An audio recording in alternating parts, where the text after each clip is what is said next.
it actually melts the cell. So how do you photograph something that as you're looking at it melts in front of you? It's really interesting. Yeah. Thank you, Joe.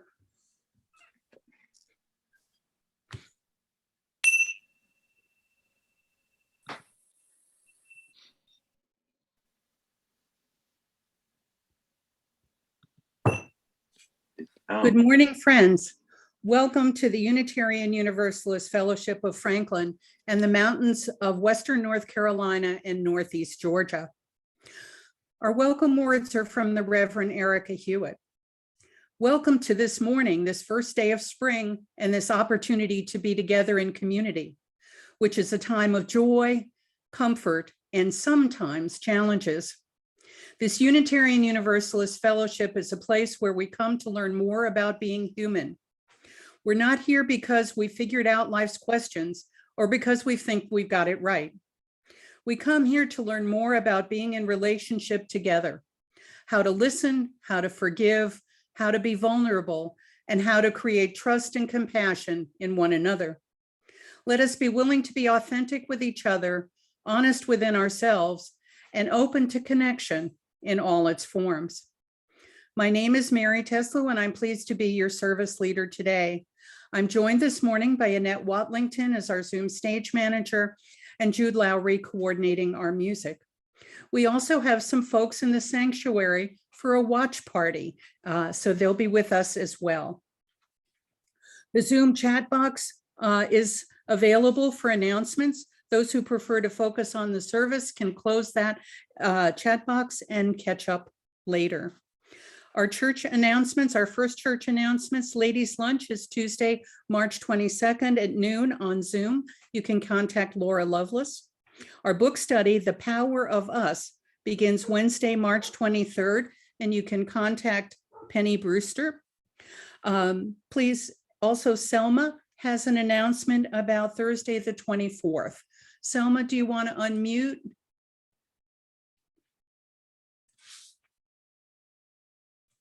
Okay, yes. On March 24th at 6 p.m. at Haywood Community College Auditorium, the author Nick Stone, who's the author of Dear Martin. Now that's a book that it seems many people don't know about, but in the newspaper article, they say what it's about very briefly. Dear Martin was recently banned from being used as part of the curriculum in a class at Tuscola High School. The book relates the story of a bright Black student named Justice who experiences racial profiling and struggles to respond according to the example of Martin Luther King Jr. Now, this is something that I found familiar. I'm trying to find somebody who's going. And the tickets are available free with the purchase of one of Stone's books at Blue Ridge Books in Hazelwood, or for $10 at the door. Now, for more information about the program, you can call 828-456-6000. I think Mary is putting this down so people will have it written out for them. Yes. Mm-hmm. Yeah, So, it's in the chat. Absolutely. Very good. So that's there, so you don't have to worry about writing it down. Right. But And I'll include it in the UUFF this week. And if somebody's interested and can take Selma along, that would be wonderful. Thank you so much, Selma. Are there any other announcements this morning? Wonderful. Our fellowship is a light for liberal religion in the mountains that values diversity and the richness it brings to our community. Our celebration of diversity is reflected in the variety of our Sunday services. Today, we welcome back John Snodgrass with a sermon titled Nicknames. We hope today's service enriches your journey. Our opening words are from Reverend Teresa Cooley. As spring emerges, let us allow ourselves to extend the anticipation, to value the time of budding before blooming, of seeding before sprouting. This is a time of revelation, the revealing of that which is eternal, which we see every year, but still need to be reminded to see it in a new way. There is also the revelation of that which is new. Every spring we encounter something never before seen. It is that very newness which embodies hope and potential for the wholeness which is yet to be.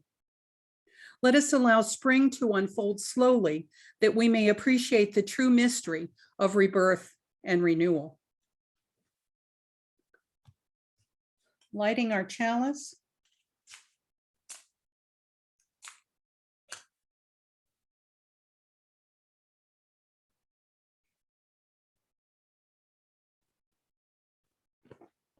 There we go.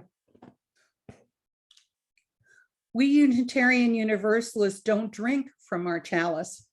Instead, we use it to hold the flame. The circle of the chalice helps keep the fire small. The flame doesn't blind us. It doesn't burn us. It gives us light so we can see all the different things in the universe, even the invisible ones, because the Unitarian Universalist flame is a light of learning. The flaming chalice is a symbol of the learning and of love, our symbol, the symbol of Unitarian Universalism. Our opening hymn, Spirit of Life.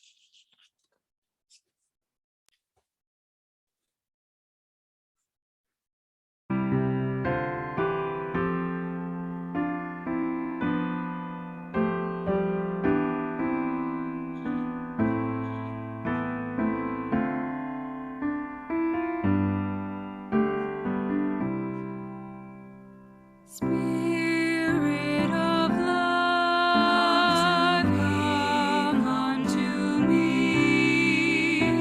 Sing in my heart all the stirrings of compassion. Blow in the wind, rise in the sea,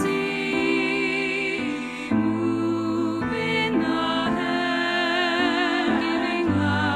shape of justice. Roots hold me close, winds set me free. Spirit of life, come to me, come to me.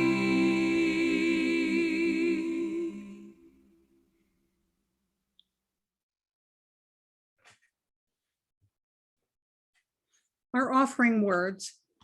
Our offertory this morning is the beloved hymn, "'Tis a Gift to be Simple." While turning is a common theme in Christian theology, the references to turning in the last two lines have also been identified as dance instructions. Shaker worship included spontaneous and choreographed dancing.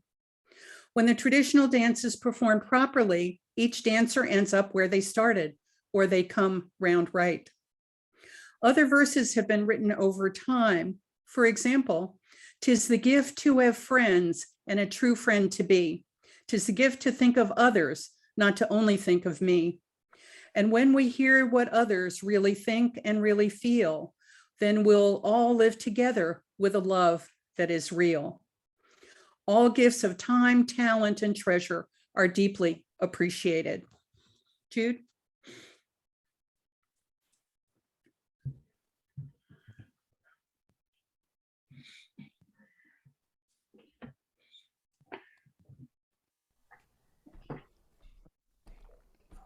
Tis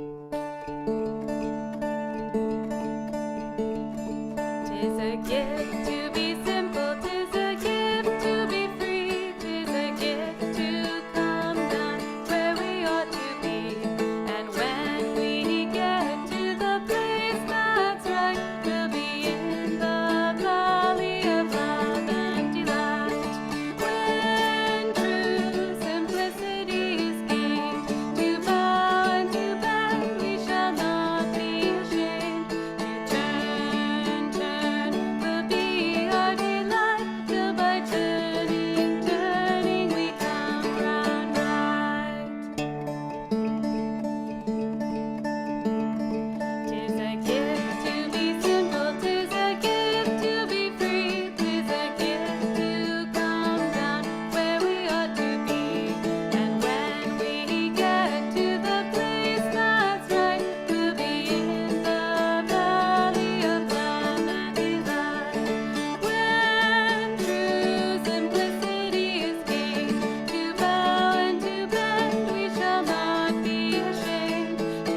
the dedication of our gifts.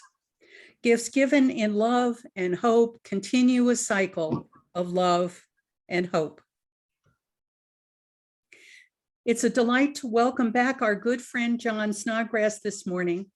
He teaches college courses in various religions and is the author of numerous books, including Natives Discover America, an anthropological study of the white man.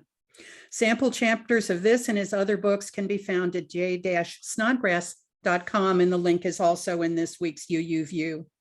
John's sermon this morning is entitled Nicknames. Welcome, John. It's so good for you to be with us, or for us to be with you, or us to be together. Well, thank you. Thank you. It is so wonderful to see you all again and to be back together on this fine spring day. I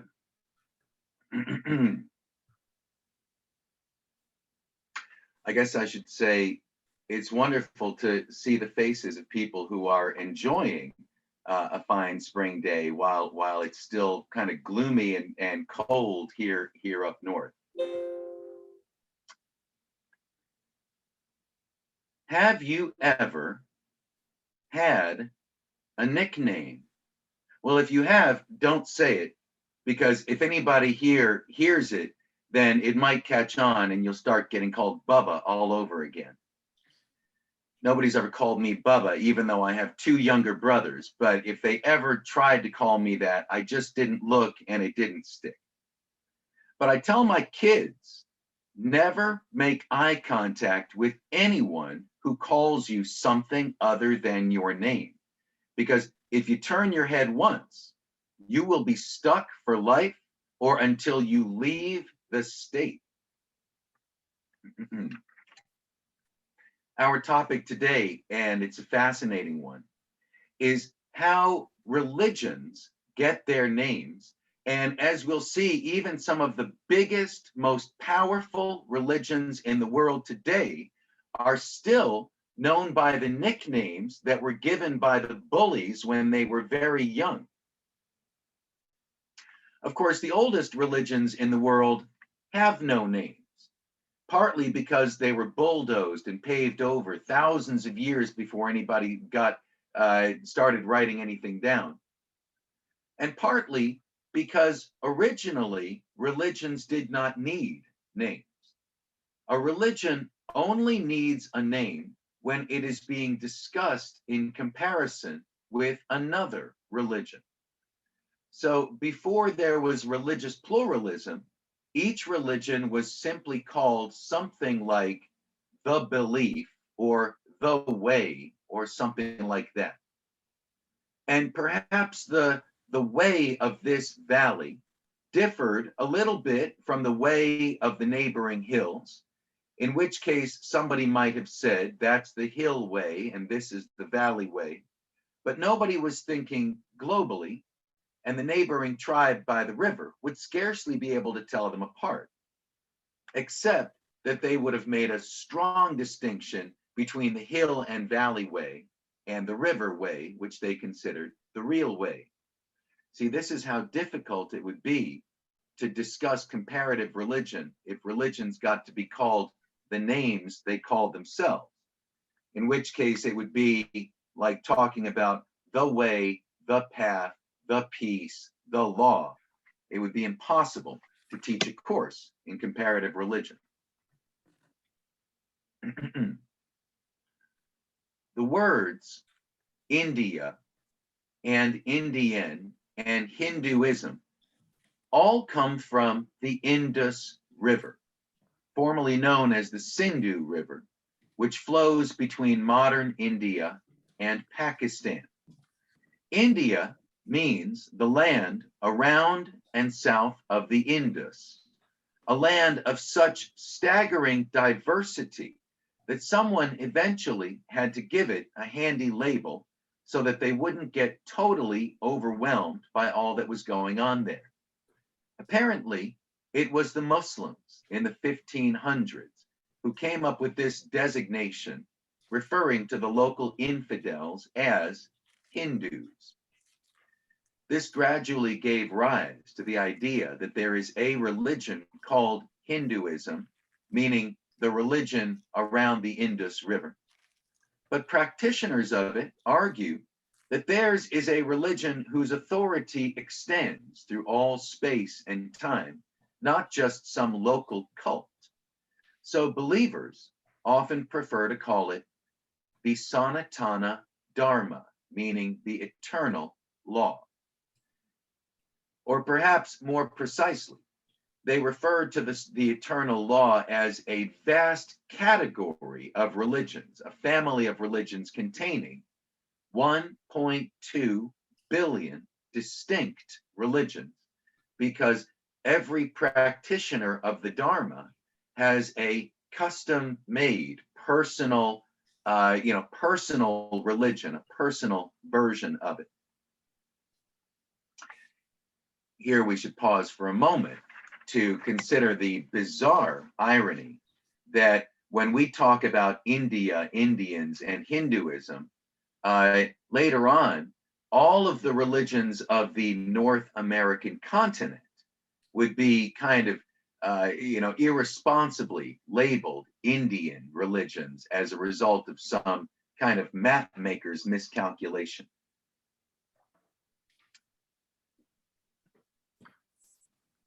But another irony here is that Hinduism, which we think of as the oldest, the longest running religion in the world, but the name Hinduism was given by the Muslims, which comes from one of the younger religions of the world.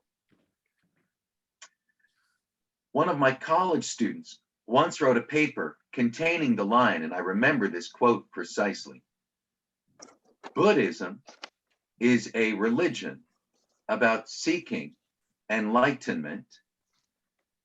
They may as well have written that, Raza is a fraza about seeking taza, because they were using three words, none of which they had any idea what they meant. The most comical word that they used in this sentence was religion, because all Buddhists are atheists. Siddhartha, I'm going to do a sound check here.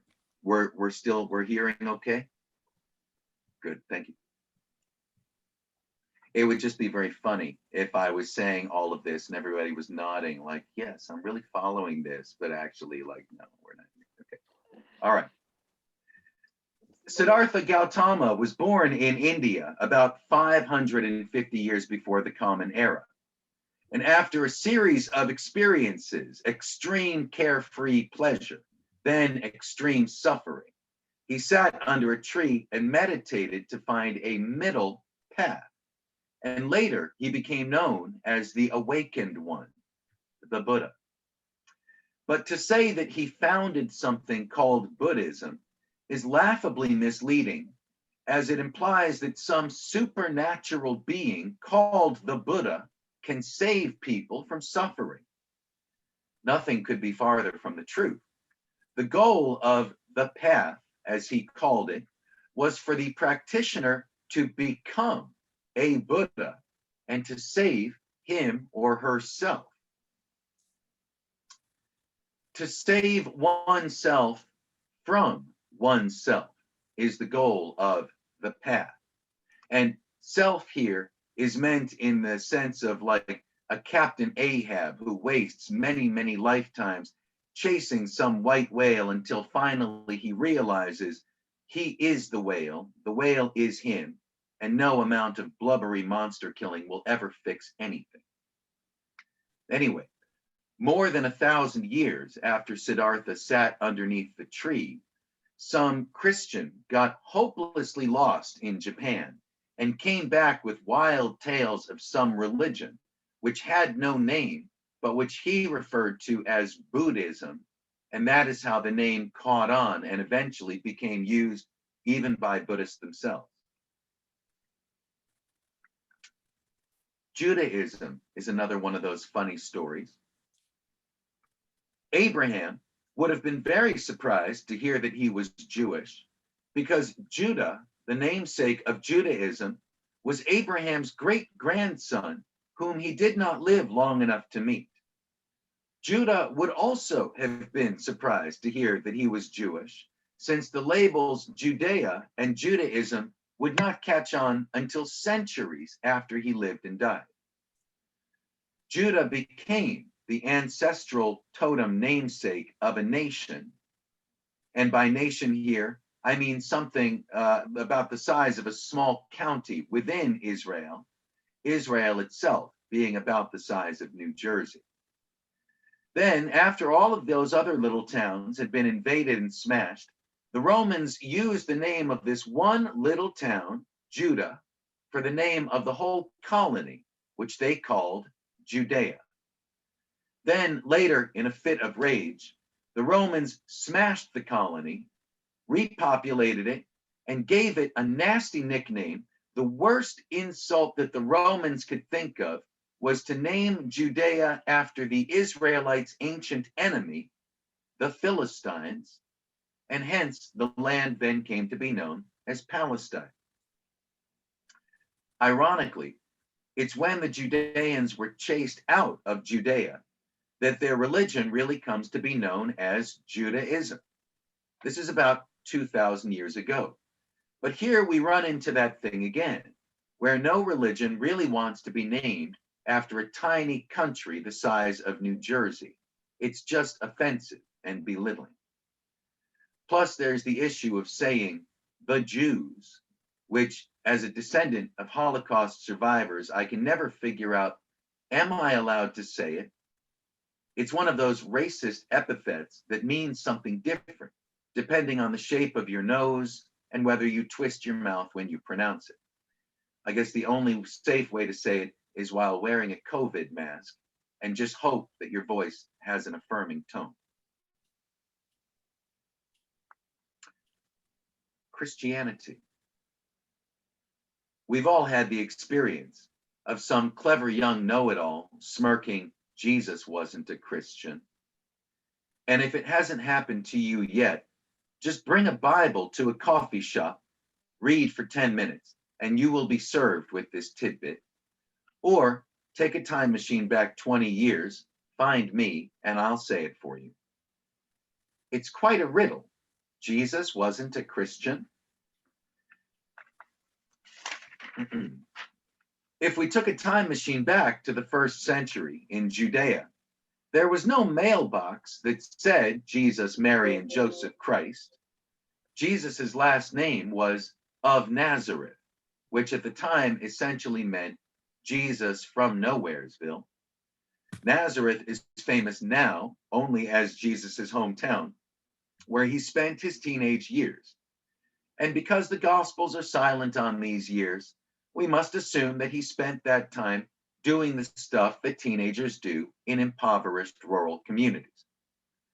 The last name of Nazareth was pretty important, though, because Jesus was the most popular boy's name in his generation. If you shouted out, Jesus, come inside for dinner, 1/5 of the boys in the street would run into your house expecting food. Actually, nobody would answer because the letter J had not been invented yet. But if you shouted Yeshua, well, you get the picture. Christ and its Hebrew equivalent, Messiah, which actually in Hebrew would be Messiahu, were nicknames that people gave to Jesus, and he didn't like it. The first time someone calls Jesus the Messiah or the Christ in Mark's Gospel, Jesus sternly tells him not to spread that nickname around. He does not want to be called that. And let's remember, it was illegal to be called the Messiah or the Christ at the time. That was the crime that Jesus eventually got arrested and executed for. Like, if people started calling me Thomas Bono Madonna, I would expect to hear from some lawyers. Jesus never said he wanted to start something called Christianity. He talked about the way to the kingdom of God. Christians was a Roman nickname for people who joined this underground cult. The early Christians scattered throughout the Roman Empire did not even know anything about Jesus of Nazareth. They heard vague rumors about someone by the name of Jesus who had risen from the dead, The most famous preacher at the time was named Saul, but he was better known by his nickname, Paul. This is fascinating because Saul is a Hebrew name, but Paul is a Latin word. So Saul is not Paul with a, so Paul is not Saul with a P. It's from a whole different language. The nickname Paulus means stumpy because the guy was short, and it stuck because it rhymed with his real name. It does seem to have appealed to him, the nickname Paul, meaning stumpy, with its connotation of humility. Also, it appealed to his burning self-hatred. So apparently, he did start calling himself by this rude, belittling epithet. Now we've got to pause for a moment because it's fun to play with Christian history, but there's nothing frisky or fun to say about Islam. This time I am going to be very serious. Muhammad had nicknames. As a young caravan merchant, he was known as Al-Amin, meaning the trustworthy. And once he started receiving divine messages, God called him prophet. A close read of the Quran shows that God does sometimes use the nickname prophet rhetorically to remind Muhammad of his responsibility to be exemplary. But God does not kid around with Muhammad. The religion revealed to Muhammad was and is called Islam, which means the peace or the fidelity. As the religion spread, Christians attempted to nickname it Mohammedanism, based on the idea that a religion should be named after its founding prophet. It is unlikely that these Christians knew the irony that the founding prophet of their own religion would have been as angry as Muhammad about having a religion named after him. Jesus never said to name a religion after him and would have staunchly argued against it. Anyway, Islam does not like to be played with or dictated to, and so the Mohammedanism label did not stick except as a sort of old-timey racist epithet. Of the major religions in the world, Judaism, Christianity, Buddhism, Hinduism, all are known by nicknames that were applied by outsiders. Of all of the major world religions, only Islam gets to be known by the name it calls itself. How do you escape a nickname that you don't like? Leave the state. Make new friends. Patiently remind your siblings and cousins time and again that you will not answer to Bubba anymore. And then pray. Pray for a miracle. This can be tough when you are a universal religion and your whole goal is world conquest, and yet you're still stuck with the name that the bullies gave you when you were young.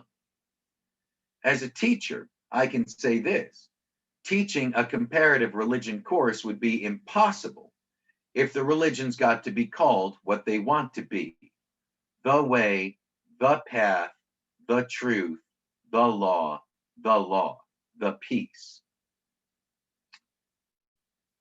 Names and labels are the price of pluralism, and sometimes we just don't get to choose our own. Thank you.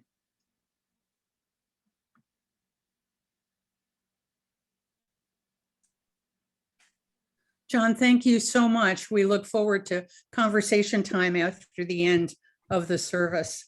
Yeah. Our closing words are by Andrew Pakula. May you know fully and deeply the blessings of each of your heart seasons, the inward turning of winter, springtime's lush renewal, the effortless steady growth of summer, and autumn's rich harvest.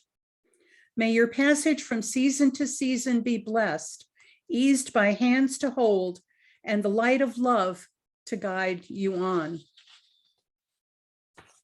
Our closing song celebrates St. Patrick's Day this week and is by the Tabernacle Choir, previously known as the Mormon Tabernacle Choir, a nickname they didn't want anymore.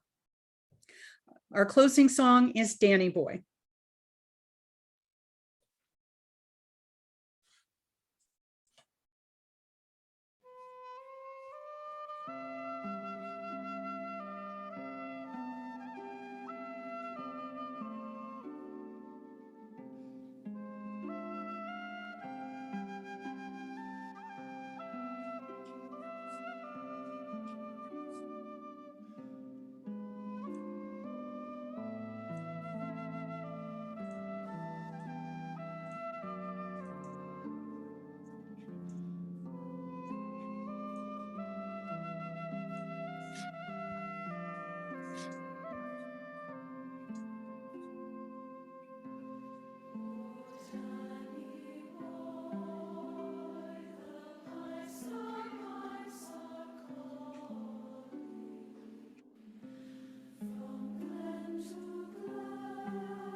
Thank you, Jude. Our chalice extinguishing. We extinguish this flame, but not the light of truth, the warmth of community, or the fire of commitment. These we each keep in our hearts until we are together again. When we are together, we circle around our round sanctuary and join hands for our closing circle and covenant. For now, we will join together in spirit as we recite our covenant together. Love is the spirit of this fellowship, and community is its goal. This is our great covenant, to dwell together in peace, to seek the truth in love, and to help one another. So may it be. We will now conclude the recording and move to joys and concerns and community conversation time.